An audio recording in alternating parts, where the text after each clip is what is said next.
because we're live in Karen at the home of the Right Honorable Raila Amolo Odinga, exactly a week since the National Super Alliance unveiled him as its flag bearer. And tonight he hosts us here at his home to tell us about his agenda and NASA's ambitions, of course, his ambitions ahead of the 2017 general election. Thank you so much, Right Honorable Raila Amolo Odinga, for making time for us tonight. Welcome, Hussein. Welcome to Nyalgunga. Nyalgunga, thank you so much. Really appreciate that. The hashtag tonight is Rao Agenda. You can tweet us and follow the discussion. Again, the hashtag is Rao Agenda. Well, to my first question to you, Right Honorable Raila Odinga, first of all, congratulations for getting to be the NASA flag bearer. It's something that was really awaited. It's exactly 1 week now since that was unveiled. Of course, you're the flag bearer in a team of 5, you included. Why do you think you got to be the flag bearer, and why do you think you're the best in the Pentagon to be the flag bearer? So first, let me begin by welcoming you here. Thank you. And secondly, thanking my other co-principals in NASA for showing confidence in me and choosing me as the flag bearer of NASA coalition in these coming elections. I'm not the best, but I'm just of the first among equals. Right. This is how we agreed that we will go into this game as equals, and one of us who is chosen will be supported by the others. Right. So I want to be a servant leader, and I'm the captain. As I mentioned, they've given the band. This band binds me to them and to the people of Kenya. We are committed to delivering on the aspirations of our people. Okay. You're saying you're not the best. Some of your supporters think you are the best. Your supporters have to say you're the best, including your party. In fact, many say this was just a foregone conclusion. Everybody expected it to be Raila Odinga. Why, then, do you think they decided on you being first among equals? Why you? I think that question is better put to them. But I'm saying they exhibited this confidence. They might as well settled on Moses Wetangula, Kalonzo Musyoka, Musalia Mudavadi.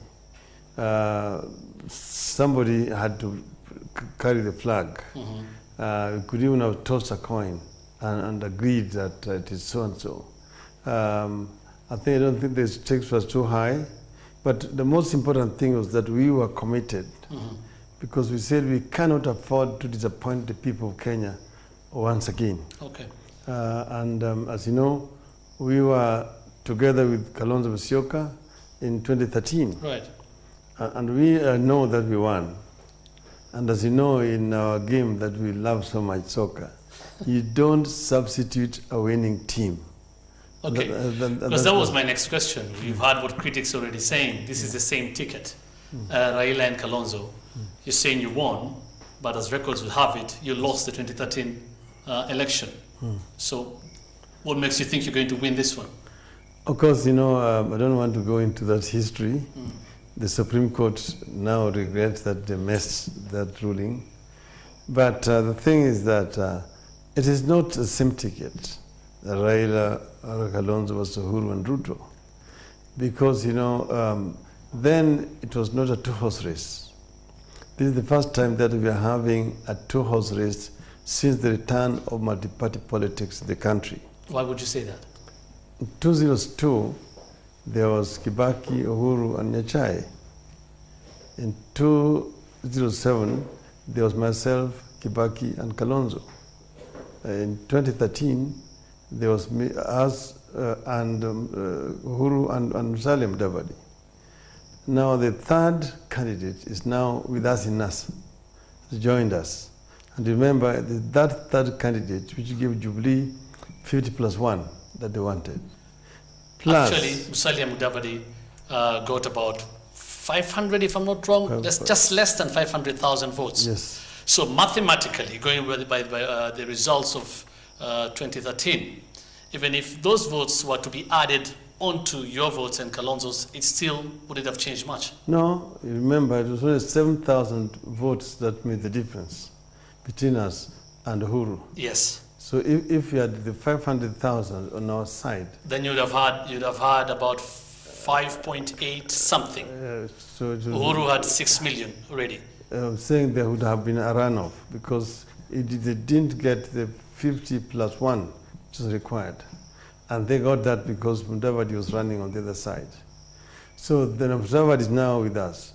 But the most important thing that you need to consider is that now we have 19 million voters registered, out of which we are 10 million man strong.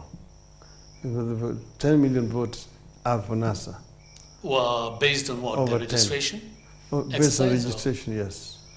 Because Jubilee also says it is them that, first of all, IBC is still doing the cleanup of the register. We had to see the figures. But yes, NASA has been claiming they've registered more. And you are actually on record saying the vote or the election will actually be won or lost during the voter registration exercise. Do you still stand by those words? Because Jubilee also says it is their strongholds that registered most people. I will show you Jubilee's own document, which confirms that NASA registered more than Jubilee. And they actually know that Jubilee has got more people than they do have. We are 10 million man, woman strong. So the figures have changed. Demographics have changed substantially. This is going to be a completely different match from the 2013. Okay, we'll wait to see. We'll wait to see. I mean, those figures when IBC finally releases them. But according to Jubilee again, who say it's them that have more numbers. I mean, this is politics. Both sides are claiming that. They also say they have made a lot of inroads in your traditionally or perceived strongholds like Western Kenya, and again areas that could be swing votes like Kisii and even Coast, which has been supporting you in recent years, and Northeastern. I don't think that there's any justification for those claims. Those are basically words which have been flaunted. We can tell you also that we have made substantial inroads into former Jubilee strongholds like in the Meru and the Rakanithi, which are now swing. We have moved into the Rift Valley, as you have seen. Honorable Isaac Ruto has joined us. We have made major inroads into Pokot, into Marakwet and into Keyo, and into even in the Ma areas, which were originally Jubilee strongholds. So we have made bigger gains in Jubilee territories than they have made in our territories. But that is yet to be tested, and we'll see how that goes. But one of the reasons you say that, I believe, is because you now have Isaac Ruto in your fold. One person that Jubilee says is already rejected back home, and he will not be bringing any substantial vote to the opposition. Yeah, that is like wishful thinking, in our view. That they say the taste of the pudding is the eating. So let's wait and see. In our view, we do think now that we have now, Nakuru is now a very strong swing area. It's a battleground sufficiently. And we are going to be fielding a governor, a senator, and a woman rep candidate for Nakuru. And we do believe that we have sufficient strength to take Nakuru. Okay. Well, we'll wait to see how all that happens. Of course, after you formed Pentagon recently, you've had President Kenyatta and his deputy William Ruto, of course, the pair that you'll be vying against, dismissing their regiment as one that just seeks to share positions than service delivery. It's actually, they are calling it jobs for boys. How do you respond to that? Governance is about power, Hussein. Use of power. You can either monopolize power and use it against your people, dictate on them, steal from them, and so on, or you can use that power to serve the people. We want to use the power. We want to share power. You want to diffuse power. You want to divide this power horizontally and vertically. You see, the president, under the Constitution, I think it's Article 132, had the powers to create jobs in the government. Mm-hmm. That the power which the president used to create the position of a chief of staff and head of public service and put Mr. Kinyua into that position. So The president can. The president has got the power to coordinate and supervise the government. Right. And he can delegate those powers Right. to, for example, premier, cabinet secretary, Right. in charge of coordination and so on. So this is what we want to do. So this has nothing to do, because there's been that confusion. This has nothing to do with, it's just about names. There's nothing about changing the constitution to accommodate Mudavadi, Wetangula, and Isaac Ruto. No, we don't need to change the constitution. Okay. Now we can do it perfectly under the current constitution. But what guarantee do they have that they'll have these positions? Because the only guaranteed positions, assuming you win, is you as president and Kalonzo Musyoka as the deputy president. If anything, any cabinet position should go or must have the approval of parliament. Suppose you don't even control majority of parliament. You cannot really guarantee them these positions, can you? This is a coalition of the willing. And we have negotiated this with the advice of some of the best legal minds in this country. And we've come up with a coalition agreement which we have registered with the Register of Political Parties. And we have sworn to protect and defend that agreement. So they are secure because our word is our bond. But there's a possibility if Parliament rejects them, they won't get the cabinet position. Assuming you win. Of course, we will cross that bridge when we get there. We think we're going to have a majority in Parliament, and therefore we'll get whatever we want to have done in Parliament. The Constitution vests power, because we're in a presidential system, vests power in the presidency and authority. According to that agreement, and you've been talking about it being first among equals, power will be shared horizontally. You say there'll be a lot of consultations, but still the buck stops with the president. He's still the one responsible. Where would you be consulting these Pentagon members in making decisions, executive decisions? You see, that same constitution gives the president power to create those positions and also to delegate some of the powers or responsibilities which have been conferred. That is the power that the president used, for example, to create positions like the Interior Ministry and Devolution Ministry. They create what they call the presidency, which brings the deputy president, the president, minister for internal security, minister for, cabinet secretary for interior, under the presidency. So using that, we can do this, and this is what we have done in this agreement. Right, but those are positions, and creating positions and giving them names. You'll be right about that. Yes. What I'm talking about is power, because you're saying you'll be equal partners. How can you be equal partners in a presidential system? For example, are you going to consult the Pentagon in every decision that is to be made in government? Or give us an example, which decisions will you not consult them as the president? In that agreement, there are responsibility of the president, which are in the Constitution. So the president has delegated some of those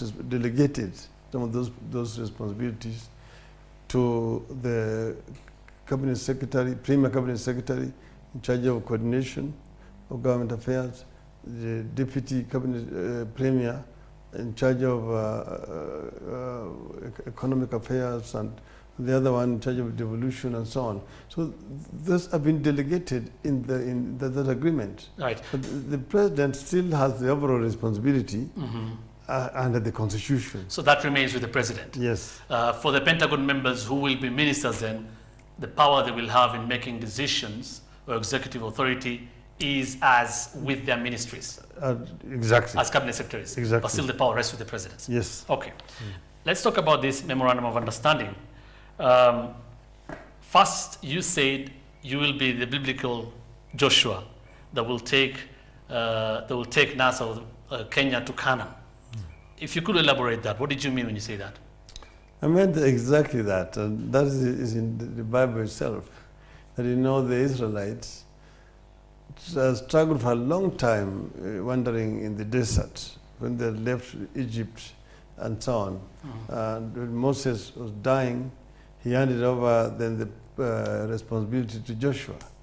and it's through Joshua that they were able to cross the River Jordan and settle in Canaan. So that is, like I said, is the role that I want to play, to cross with the Kenyans, because you remember we've traveled from 1963 all this time up to now, and there's never been Joshua to cross the river with the Kenyans. This is the role I want to play. Okay, does that mean then, because there's been that interpretation, that you'll be a one-term president? You just take Kenyans to Canaan and that is it? This agreement lasts for 5 years.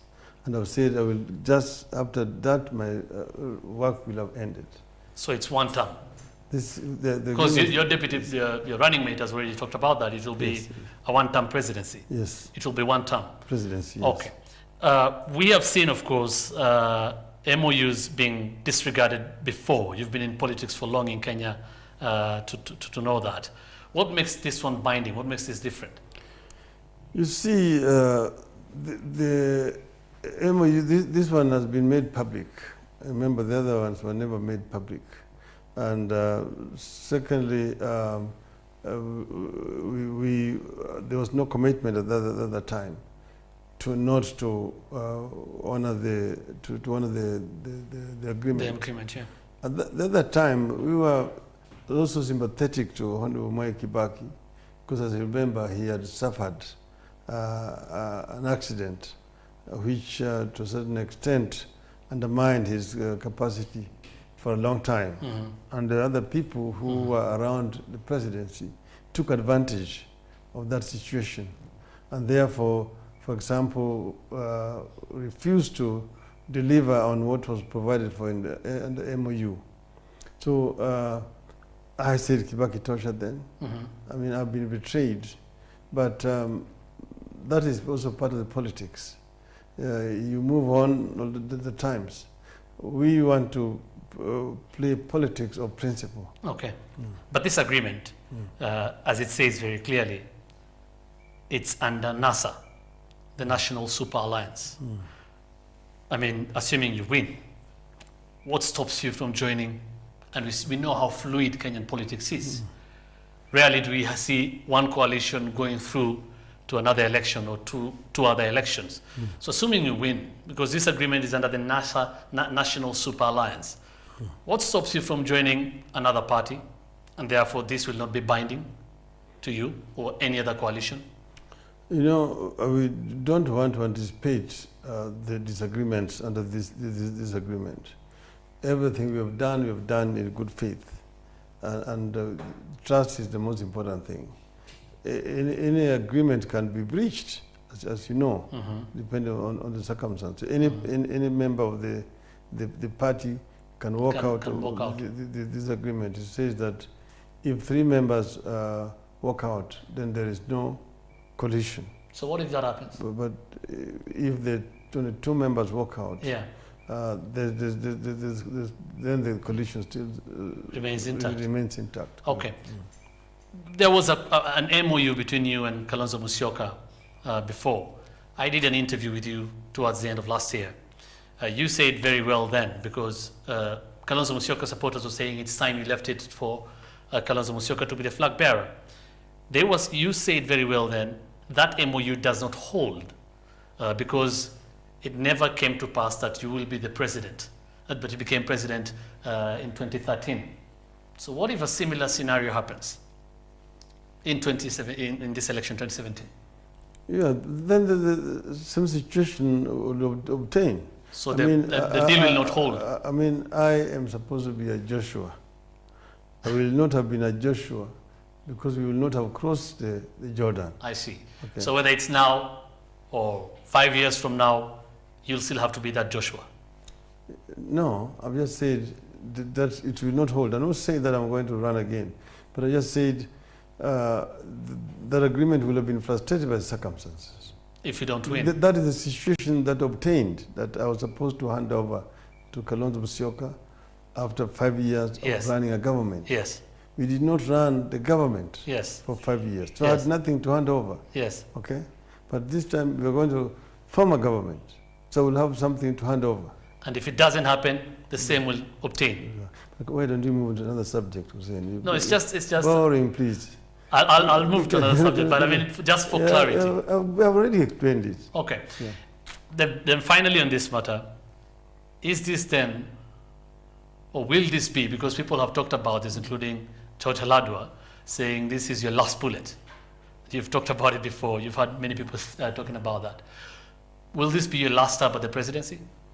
Hussein, I have said that I will be last.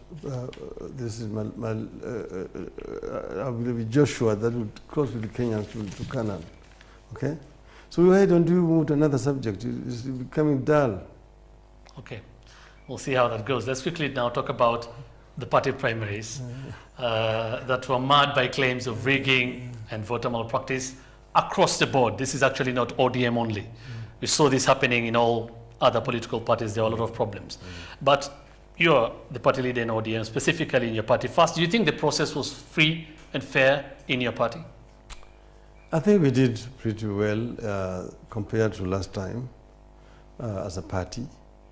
You know, nominations under the Kenyan circumstances are a very challenging exercise. Because first, they demand a lot of resources, like you're doing a general election, resources which the parties don't have. You know, the constitution and the law actually require the government to give political parties 0.03% of the national revenue for running it.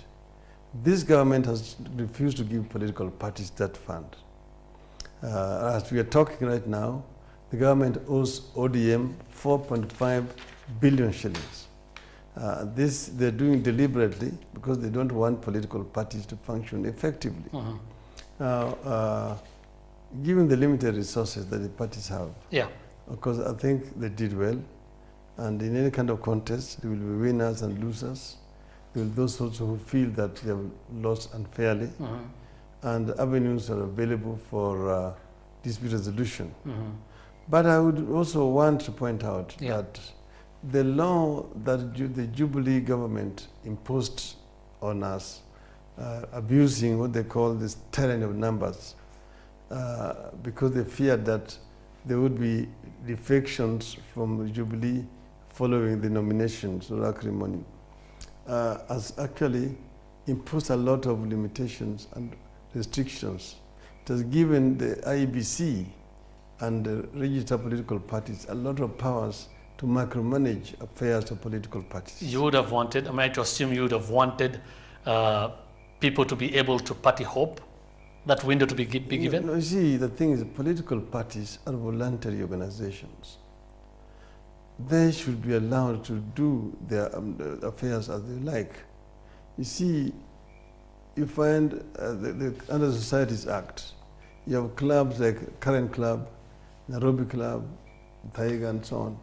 They don't have to go to the Registrar of Society to ask for permission to do their elections. They have their own rules and regulations.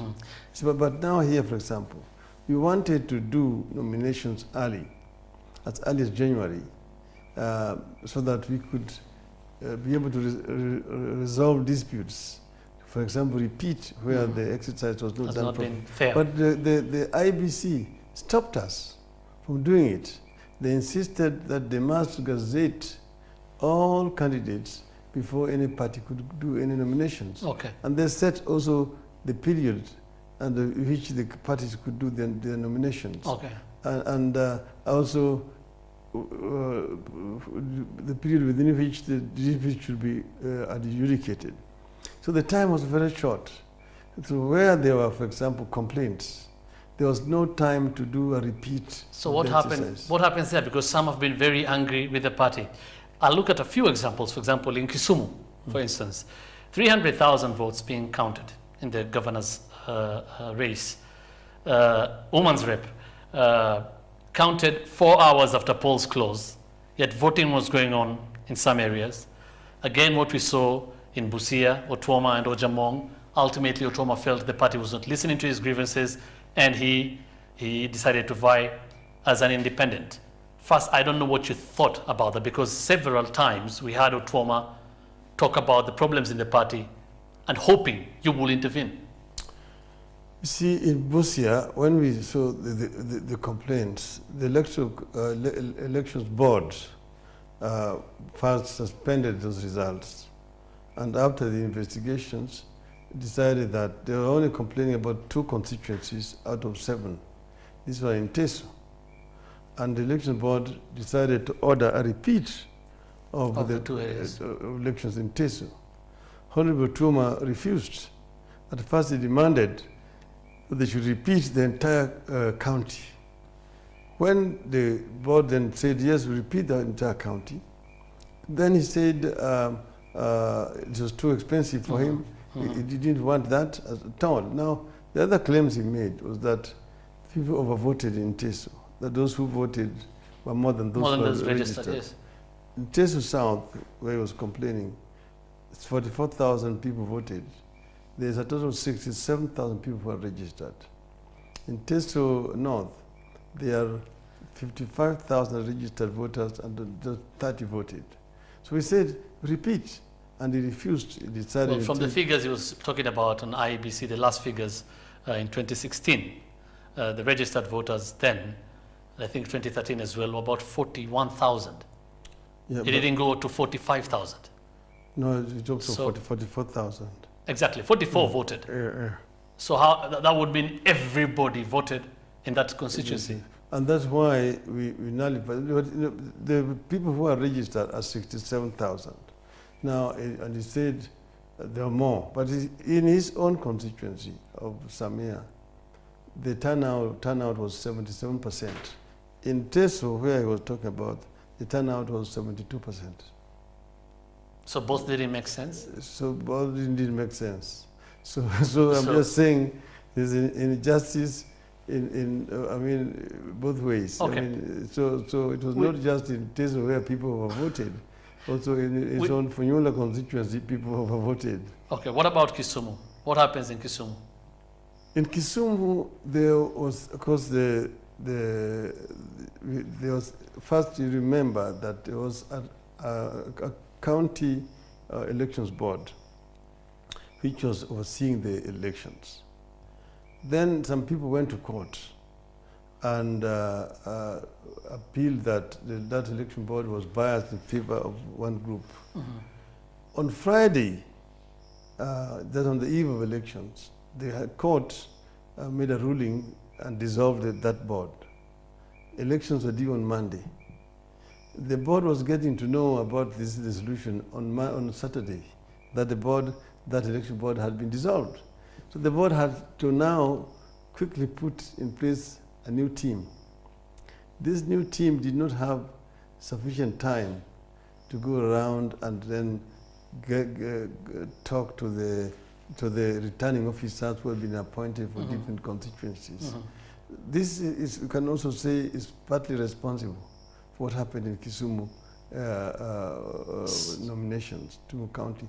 The mess was occasioned by a court ruling which nullified the appointment of the board which was overseeing the elections. That notwithstanding, this new board moved in and tried to made arrangements. Proper arrangements were made for elections. Right. It was at the tallying and then a results announcement where there was a problem. And there was a problem as well in other counties, especially in Luo Nyanza, where we had 2 people being announced victors at the same time. Some people close to you are lost, including your brother Oburu Oginga. First he was again announced the winner, and then he conceded. Jacoyo Midiwo, who actually stopped short of accusing your family of meddling in the process, and especially accusing Oburu Oginga. The same allegations are made in the Siaya governor's race, where we had some returning officers alleging that calls were coming from people close to you and your family on the preferred candidate. Hussein, I don't get myself involved in nomination affairs. There's an election board which is in charge. If I was involved in rigging, would I have not rigged my brother Oburu? I had nothing to do with it. If Uburu lost and it was announced Uburu lost, remember it was announced a loser, then announced a winner again. But the board said no, he lost. That's what they said. So why would I rig Uburu out? Why would I rig Jacoyo Midio out? Jacoyo Midio himself is also a relative of mine. Yeah, who is now accusing ODM of your information. Yeah. Okay. So I'm just saying that that's a very far-fetched. That has really no basis at all. Okay. Yeah. Are you worried then? Because clearly there was a problem in the nominations there, and you've cited the time constraints. Are you worried the bitter fallouts will affect the turnout, and especially in your strongholds? And let me give an example here. If, for instance, in Migori County, where Okoth Obado now has the ticket for governor, ODM, Ochilo Ayako tried but didn't get it. Ochilo Ayako has decided to vie as an independent. What will ODM or NASA do in the election time? Because there will be these independents. First, do you think it's going to affect turnout? And number two, will you support the only ODM certificate holders, nominees, or will you also support independents who are in the party? You see, in the last elections, people had options to go and run for positions on other CORD-affiliated parties. Like Obado himself ran PDP. on PDP. Yeah. Mr. Kopio ran on Ford Kenya and so on. There were a number of people who ran on other parties which affiliated to ODM and won. Because we were campaigning for CORD, and we never somehow demonized those other people who had gone to other parties. So we have no problem at all. I mean, some of them are our people. We appreciate that there are problems in the nominations, and they have gone to run as independents. So you'll support them as well? When you're doing your campaigns, will you support them as well? Or is it ODM ticket holders only? Of course, I will be supporting ODM candidates, but I also have nothing against them. I have nothing against them at all. Okay. Back to the 2017 election. NASA recently, I think that was 2 days ago, threatened to boycott the election if IEBC does not withdraw an appeal to High Court ruling that said returning officers' decision or announcement of the presidential elections at the constituency level will be final. Yet NASA has been a major litigant in the elections process so far. First, is it accepting judicial decisions selectively? Because why would you put undue pressure on the courts? Why wouldn't you wait for the appeal to be heard and determined? First, we have never said that we are going to boycott. It was said, it was in a statement that was sent to newsrooms. Unless you're saying now it won't happen. They said there won't be an election. That's all that they said. Because elections which are held against the Constitution are null and void. Okay? So the Constitution is very clear that the presidential elections are held in the constituencies. And that the results which are announced by the returning officer in the constituencies are the results. And this is what the court actually did say, that the results that are announced by the returning officer in the constituencies are final. But not only that, you need to know that the Supreme Court itself has already pronounced itself on this matter. In the Joho versus Shabal case, the Supreme Court said that the results announced by the returning officer are final, and not even the returning officer can change it. See? So what these other courts did was basically to affirm that ruling by the Supreme Court.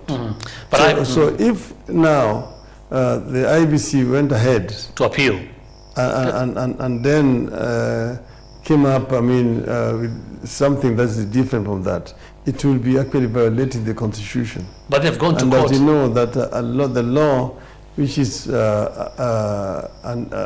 unconstitutional is irrelevant in as far as that law is to the extent of the inconsistency. Right, but IBC is also saying that ruling was a bit unconstitutional because there's lack of clarity as IBC is supposed to verify these results.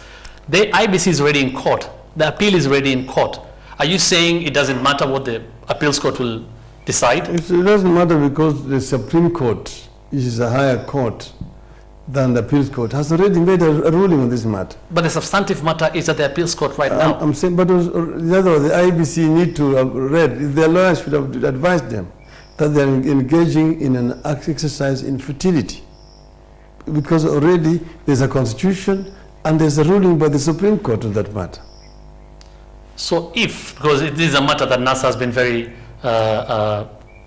firm about, whether you'll have results, that results should be announced at the constituency level. So if the court does not uphold the High Court ruling, what will you do as NASA? There'll be no election, that's what you're saying? Of course, that ruling will be irrelevant. Because there's a Supreme Court ruling, and when we don't expect the court to rule otherwise. Okay, we'll see, because that case is at the appeals court right now. You played an instrumental part, personally and as NASA, in the reorganization of IBC. Do you have 100% confidence in IBC that they will conduct a free and fair election process as it is right now?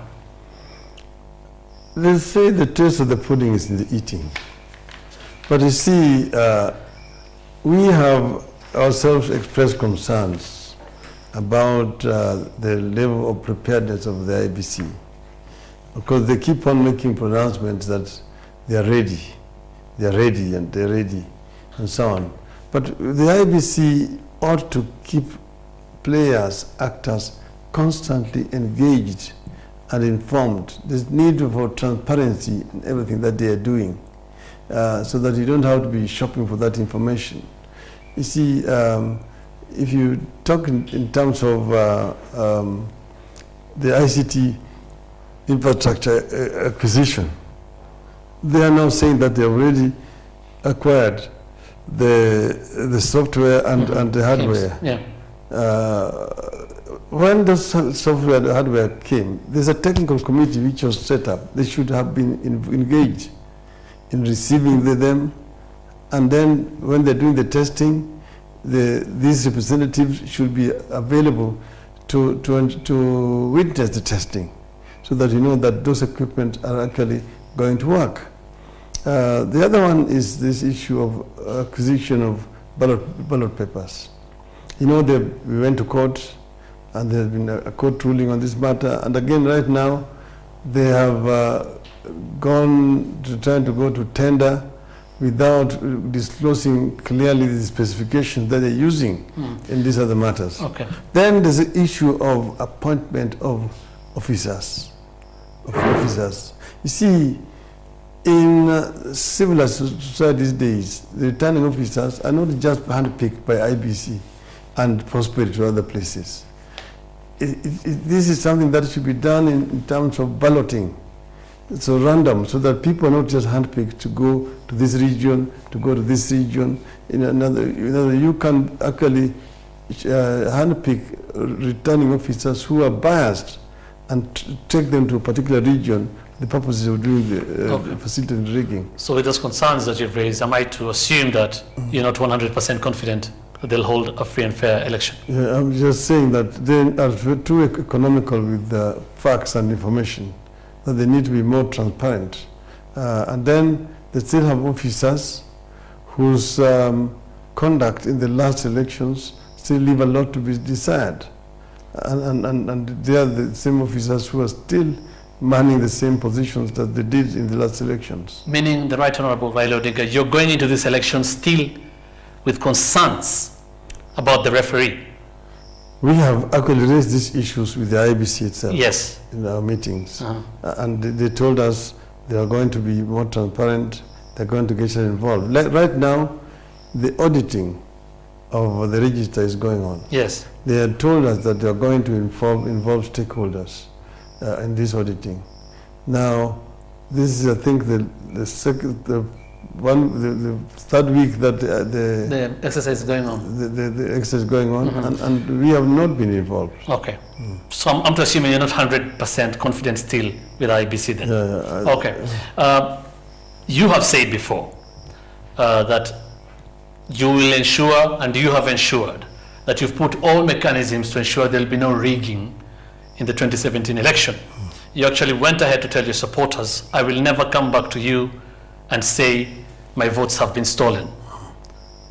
Is that to mean then, whatever result you will get, or result that will be in the 2017 election, you will not protest it? Because you have put those mechanisms you're talking about. Yes, Hussein, if elections are held transparently, there will be no complaints, and we've said so. That's why you see us take measures right now to ensure that the next elections are free and fair. One, we are trying to ensure that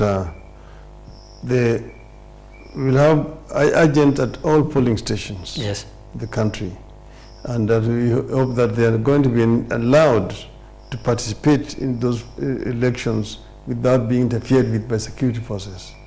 We right now have information that the government intends to use its security forces to particularly interfere with the electoral process in our own strongholds.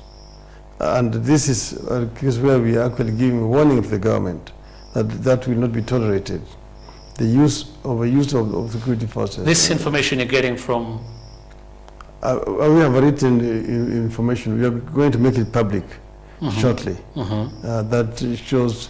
We see Mr. Kaiseri has come out to say that there are some hotspots, counties. Yes. Where he fears violence. A majority of them are actually in our strongholds.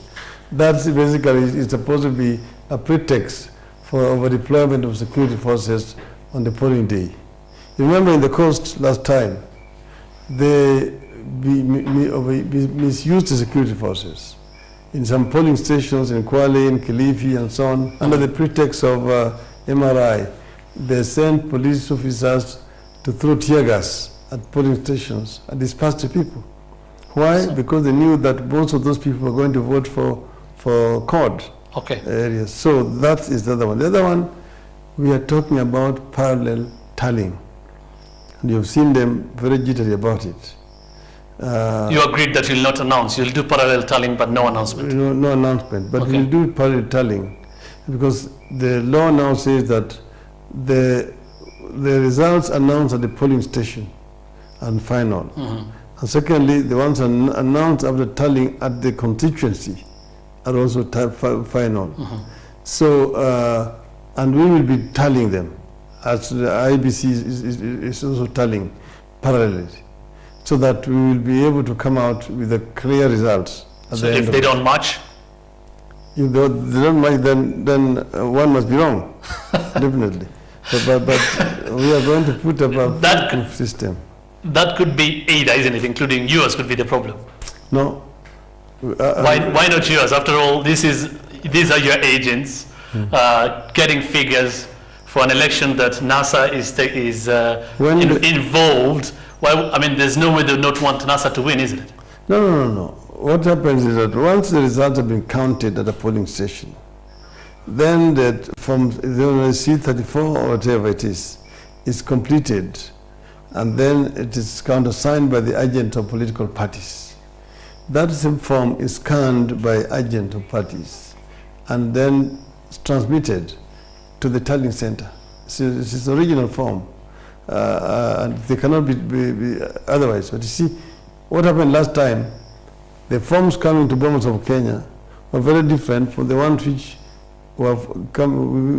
were signed at the polling station level. See, and all this was in the evidence which we took to the Supreme Court, which was never considered. Okay. So finally on this matter, are you saying then, are you still sticking by your words that you will not go back to your supporters to tell them you've been rigged? No. You're not sticking by those words? We're not sticking by that. You don't stick by that? You retract that? Yes. Okay. Finally, Deputy President William Ruto just recently challenged you to accept the results of the election. I don't know how you respond to that. No, we say basically we are going to stop the rigging. That's what I'm saying. That's what I'm confident about. So we will accept the results. You will accept the results? Yes. You will stop the rigging? Yes. But you're saying you're retracting the statement that you will not go back to the people to tell them I'm not retracting. That remains? Yes. Okay. Let's talk about some of the pillars NASA is talking about and the changes you want to make in this country now, your agenda. One of them being one of the biggest problems, and you've been there, and many people and your supporters say you're a crusader against corruption, which has been a big problem in this country. You have faulted Jubilee in the war against graft, and especially how they're implementing the war against graft. What is it you will do different? You see, the evidence is always there. The thing is that, I mean, we have got, for example, evidence about Eurobond. It's available. The evidence about NYS, the evidence about the Ministry of Health, the evidence about the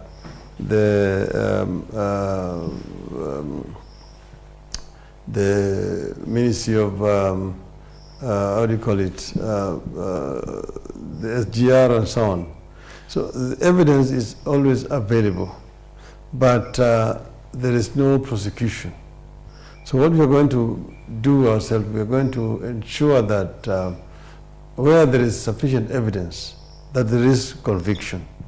That is what we are going to do different from Jubilee. How? Through institutions or how? What is really going to happen? Make the institutions work. And the institution can work if you have got the right people in the right places who are committed to doing it, okay? And then you have got the political backup and leadership. Okay. Yeah. All these issues you mentioned, the scandals, the EACC is still investigating them to ascertain the level of evidence and whether people will be taken to court or not. Some have, but there have been very few convictions. As has been, even in your time as Prime Minister of the Republic of Kenya, there were corruption scandals then. Case in point, the Maize scandal, free primary education. I was there one day when you publicly told the education minister then, Professor Sam Ongeri, to step aside. He also told the agriculture minister, then William Ruto, to step aside. Hasn't Jubilee done the same thing? Is it the same thing you did? With few convictions again, Ongeri is even in your team right now in ODM. You know, stepping aside does not itself mean that the person is guilty. Stepping aside basically means that the person is under investigations. Remember, my own permanent secretary stepped aside. My own chief of staff also stepped aside. And they were all investigated. And after the investigations, they were found not to be culpable, and they were then returned to work. But you see, the thing is here is that with regard to Jubilee, there has been no conviction. You need to know at that time, we were running a coalition government. Still with no convictions? I'm saying, but I'm just saying that at that time, remember when I did ask these people to step aside, the president overruled me, okay, so I cannot be blamed for actions which were taken elsewhere. But still, you are still in the same government. No, and hasn't the Jubilee regime done the same? Has it told people to step aside? But who has been convicted? Who was convicted in your time? Because I'm just saying, you're saying that they asked them to step aside. Yeah. They even have spoiled even careers of some people who were asked to step aside without any sufficient evidence. The IBC took the list, and then the list itself was doctored. Some names were edited out of it until to come out and tell them so and so his name was one which was here. Right. So he must begin by first starting with EACC. It is EACC as currently constituted a competent institution to carry out these investigations. Okay. Like saying that people who are running for office must get a certificate from EACC. It's a joke. Why? It's a mockery because EACC is not competent. EACC itself is corrupt. So would you overhaul EACC Of course. when you assume power? And how? If you assume power, how would you do that? No, you just need to ensure that people who are there are people who are themselves clean, so that they will be vetted. So if they are clean, fine. If they are not clean, okay. We're going to see what they have been doing. Yeah. Is playing political game. See, they are coming to me, my office, about the Eurobond. Huh? and they know where the evidence is. Now they're going for the Auditor General, okay? Because the Auditor General has got information on the Eurobond, and the Auditor General has said that he cannot trace this money, where this money went to, because he cannot see whether this money entered the Treasury or the Central Bank or not. Okay. And if it were entered, where it was used. I'm asking this question because you were serving before. Kalonzo was serving in that government. Musalia Mudavadi was serving in that government. Musalia Tangula was serving in that government. You're talking about lack of convictions. We didn't have convictions then. People were being asked to step aside, and you're faulting Jubilee for that. People were asked to step aside then.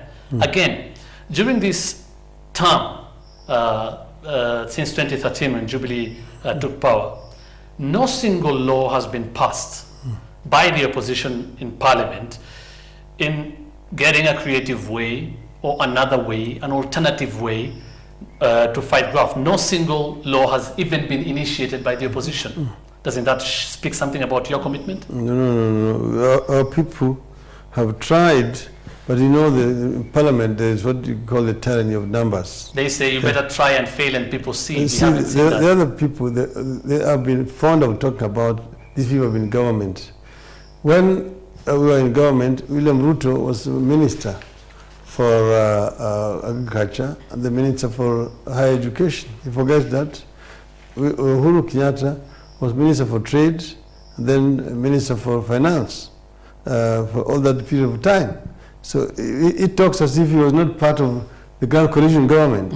But he was very much they were all in that government. Exactly. Right. So, shouldn't we have seen the opposition trying in Parliament, even without numbers, and even fail? Yes. We never see it. We never saw any law being initiated. Yes. But there's no lack of laws in this country to fight graft. Okay. Okay. Yeah. So it's not a question. We don't have laws. We don't have powers. Another day, the president was saying that he wished he was working under the old constitution.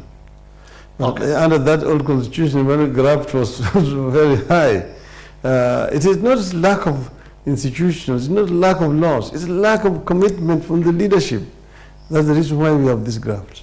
Somehow in Kenya's political leadership, both government and this, you've actually just said it, Uhuru Kenyatta, William Ruto were also serving in the coalition government. So both government and opposition are from the same pot in recent years. At one time friends, at another time foes. You, for instance, way back during the Golden Bag scandal, accused Mudavadi as being the architect of the scandal, together with former President Moi. Isaac Ruto once accused you of being dictatorial when he was leaving ODM. He actually said you even never won the 2007 election. That's how bitter he was. Kalonzo also talked about you being dictatorial, and so did Mudavadi. You also accused Isaac Ruto over the Mau Forest issue as being the key people who stole land in the Mau Forest in Chapalungu. Does it seem to be the same cycle over and over again in terms of corruption and accountability? What will be different? You see, they say that politics make of strange bedfellows. When Salim Davadi, the time he made that statement, because this has been circulated by the Jubilee people, when they're talking about Salim Davadi. By that time, there had been no investigations.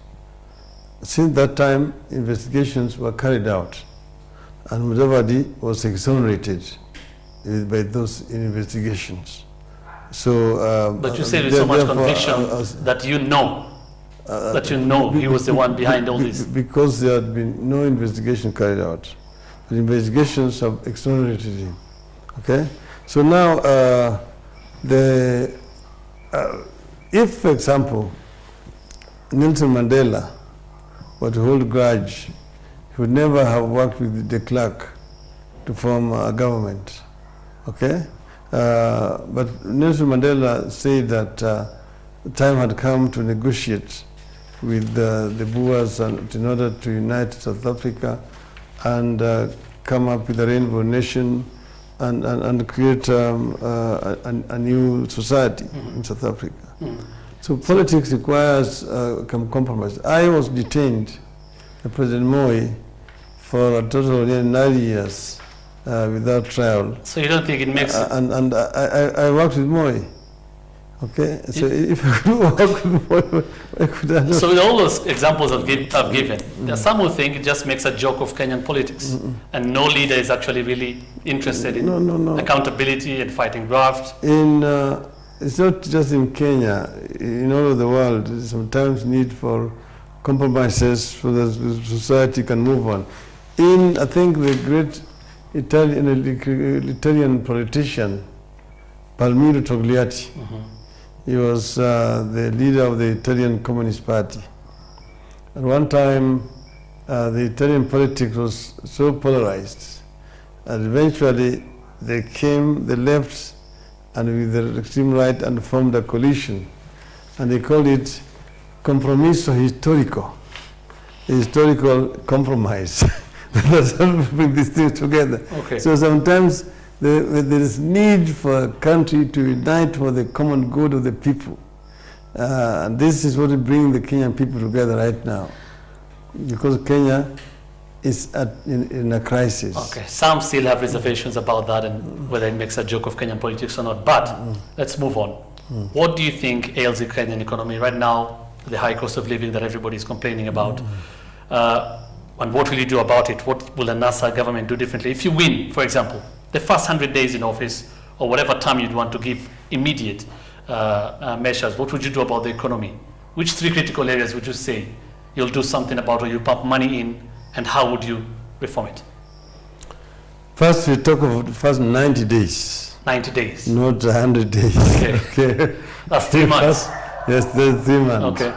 What we will do is that we will bring the cost of food down. How? And also the cost of other essential commodities in the country.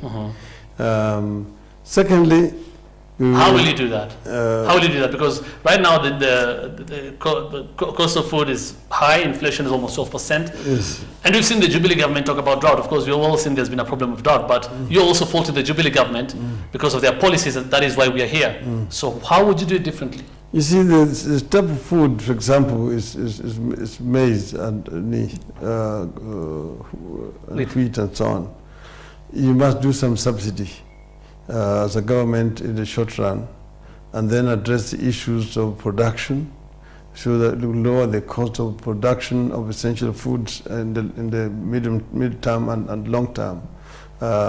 Address the issues of inputs to the farmers, okay? So which will help you to lower the costs of fertilizers, seeds. And they've been doing all this. They've been subsidizing all this. Yes. Still, it hasn't worked. Because there's been too much corruption in the whole process that it does not reach the farmer. It's only the middlemen who are actually benefiting, and that is the main problem. The food subsidy, or subsidy to the farmers, is done all over the world. Europeans do it. The Americans also do it. Okay, so we will be able to lower the price of food to the people of this country, because the majority of the people of this country are suffering seriously. And the other issues like rents, people who are particularly living in urban areas, rents are also pretty high. So how will you bring that down? We brought it down in Kibra. We can bring it down again. How? This is again, you're still talking about the first 90 days, isn't it? Yes, there's what we call economic rent, which is very easy to do. Just negotiating with landlords and putting a ceiling as what can be charged for the rent. Yes. So there have to be some controls in terms of the ceiling for how much rent should be charged. Fact, is that to say, in the first 90 days of your government, rent will come down in the urban areas in Kenya? Yes. In the first 90 days, rent will come down? Yes. Okay. The other issue, you've been talking about the debt burden in Kenya. Condemn the government of borrowing. How will you fix the problem if you're still in power? The issue of debt. You see, you need first to deal with issues of income generally. And this is what we did when we came into government in 2003. Okay? First, introduce efficiency in terms of revenue collection. Remember, when we went in, the government was collecting 300 billion shillings in 2002. It went, in the first year of government, it was doubled to 600 billion shillings. Then it went to 900 and then over a trillion. See, so we were, all of a sudden, we now have more revenue internally to do most of the development we wanted to do without having to borrow. We reached a stage where we were financing our budget 90% from internal revenue. Which year is this? This was 2007. Yes. So that, and that time, the rate of growth also went up. Okay. From almost zero rate of growth to 7%. Okay, you've talked about revenues, and we've seen KRA try to meet its targets, but it doesn't meet its targets. For example, the budget now, 600 billion is going to infrastructure, 1.2 trillion is going to expenditure, and this is recurrent. We have about 1.4 million employees in the private sector right now, 700,000 in the formal sector, 700,000 workers mostly taking up this money in government. First, with that deficit, and KRA is not meeting its targets, how will you finance projects? Because I'm sure if you assume power, you'd want to initiate projects, isn't it? How would you finance it? Where would you get the money from? I told you, as part of the equation, said income, and then address the issue of expenditure. Because that's where there's also a big wastage. Remember, when we came into power in 2003, we suspended all procurement officers in the government and vetted them, we did due diligence, and only those who are not corrupt were retained. See, because a lot of this money you're talking about, put billions, does not go to the project for which it is intended. Is that something you're going to do again in the first 90 days? That is what Magufuli did in Tanzania. Is that what you're going to do? Yes. So again, you'll vet all the officers in government? Yes. That's where there's a big wastage. They come up with the huge locations, they tell you to Metenga, but the people don't see that money. It's not reaching the ground. It's all being spent in the air.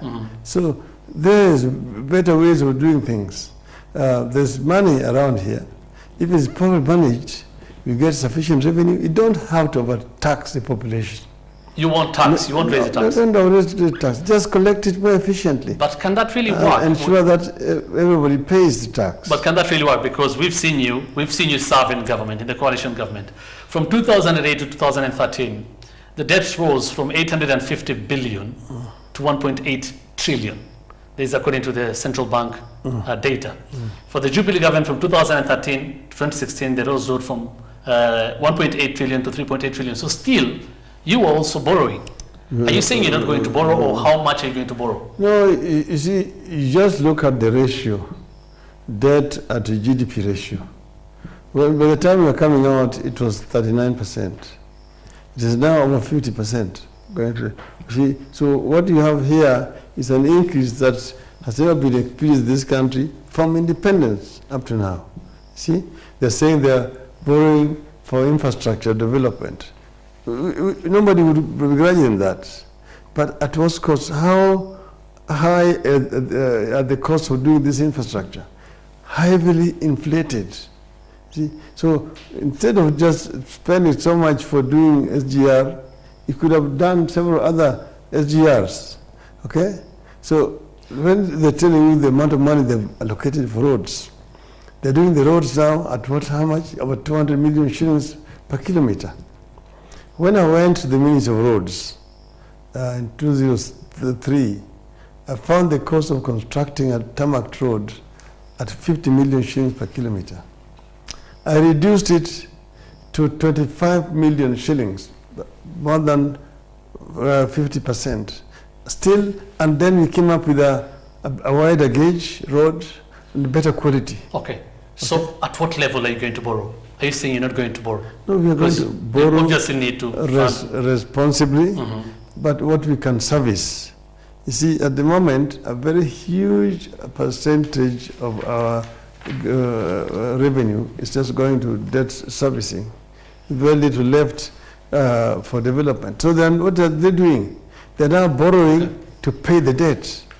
Okay. See, it's something which is not sustainable. And even the World Bank and IMF have said as much. In terms of the wage bill, are you planning to reduce salaries for civil servants?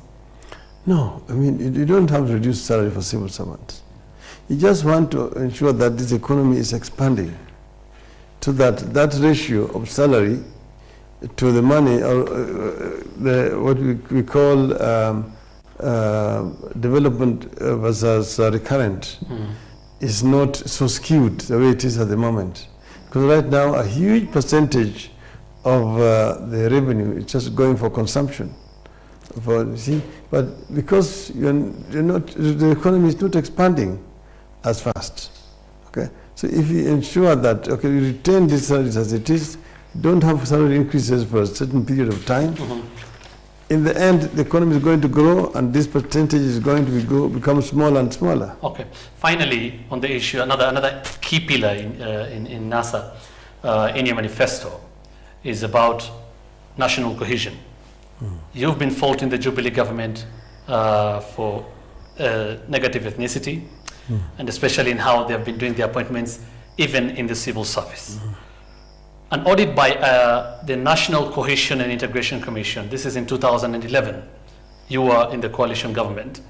I think the second last year of your term then, which was the first ethnic audit of Kenya's civil service, found that 373 out of 393 jobs at the office of the president were from one community, his community. And I actually have to give a disclaimer and say sorry to Kenyans for saying that, but this is what was in that report.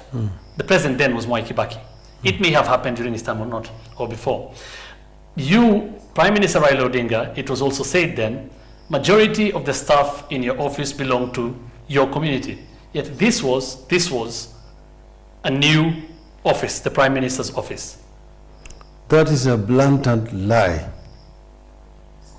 The figures, the facts are there as they are. How many laws were there? There were very few laws in the office of the Prime Minister. But this is what the NCIC... That is propaganda. I can assure you that, because I can give you the actual figures as they are. In my office, there were so many different communities serving there. The PS was a Somali, the finance officer was a Luhya, the deputy was from the coast, the gender was from the coast. I mean, they were all appointed from different communities. In fact, the office of the Prime Minister, because it was the new office, I ensured that it had the face of Kenya. So now, but then at that time, we were not appointing civil servants. You see, most civil servants were being appointed by the Public Service Commission. It is under the Jubilee that this new constitution actually came into effect, where they now appoint cabinet secretaries and also appoint principal secretaries. And because they were supposed to be digital and nationalists and so on, they should have done it differently. Okay. As I say, they gave themselves, this ministry belonged to the president, this one belonged to the deputy president. So the president appoints a minister from his community, the deputy president PS from his community, and so on and so forth. So okay, these figures were according to the NCIC. You're saying there's nothing like that, okay? But you're now saying president was giving. They were deciding where to place the ministers according to their ethnic. I mean, one minister from his tribe, PS from the other tribe, and vice versa. Some are worried the same thing is already happening with NASA, because you have already decided out of the 5 members of the Pentagon, there are some ministries that have already been shared out, and some communities are worried. You know, I think this is completely being misunderstood. It has been said that this ministers, this is going to be in charge of coordinating these ministries. But it's not going to appoint the ministers solo. What has been agreed is that the areas where ministries have been shared, the particular individual will bring 3 names, and those 3 names will be vetted. And from then, their areas, you see? Not from the areas. Regardless, okay. No, that cabinet must have the face of Kenya. It is going to be very representative.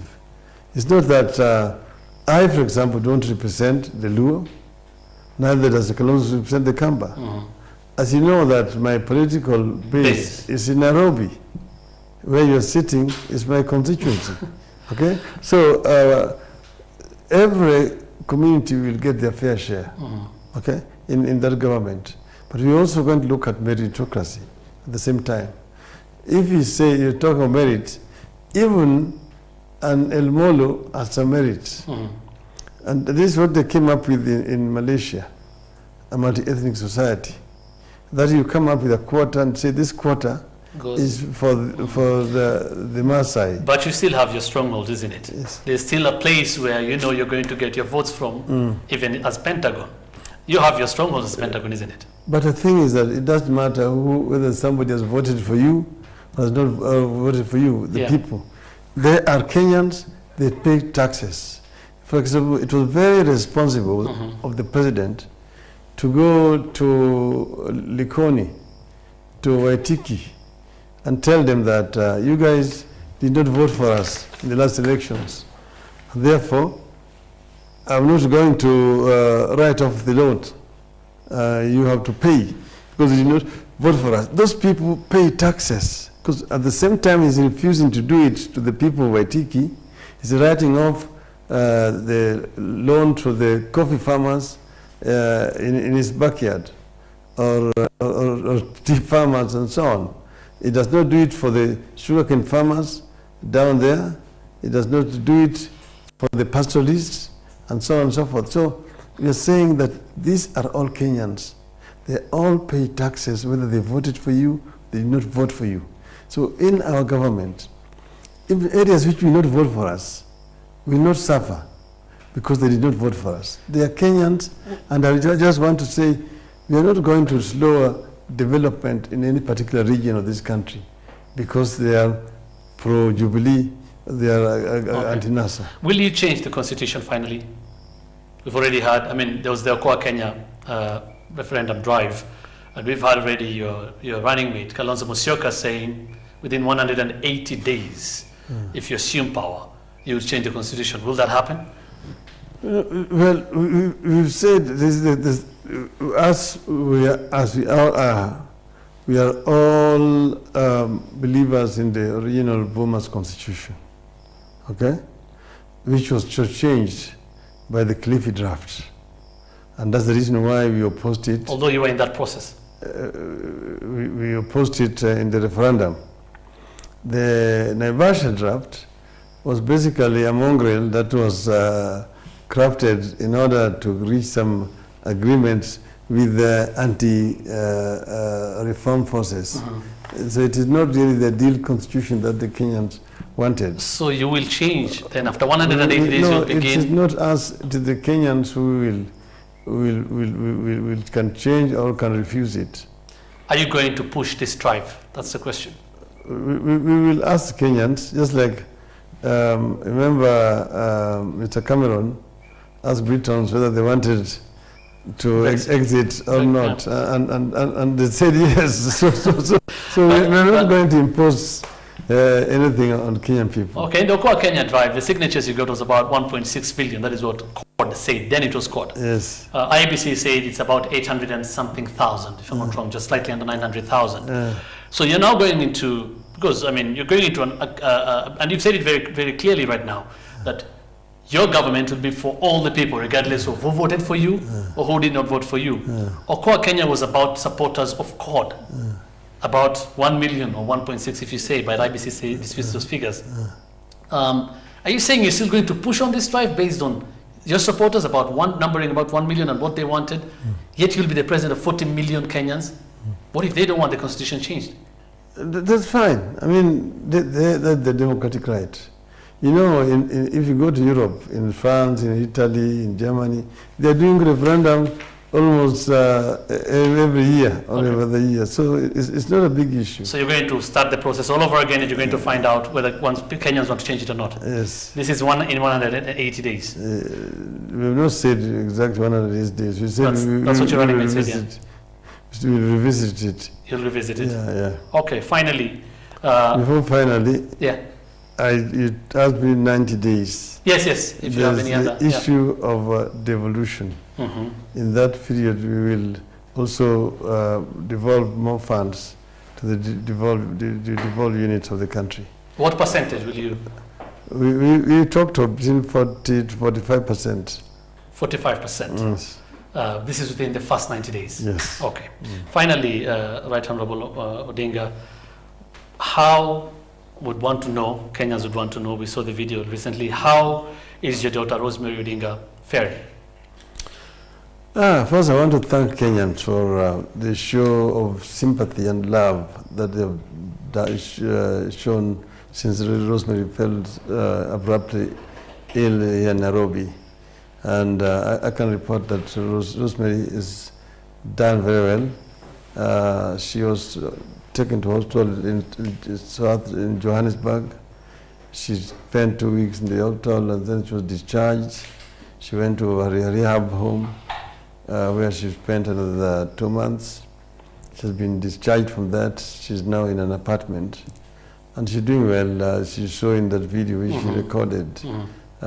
She's doing very, very well. And she's very grateful to Kenyans for the messages of sympathy she has continued to receive. Right. Yes. Because we at Real Media Services generally sympathize with her, sympathize with the other family, and wish her all the best and quick recovery.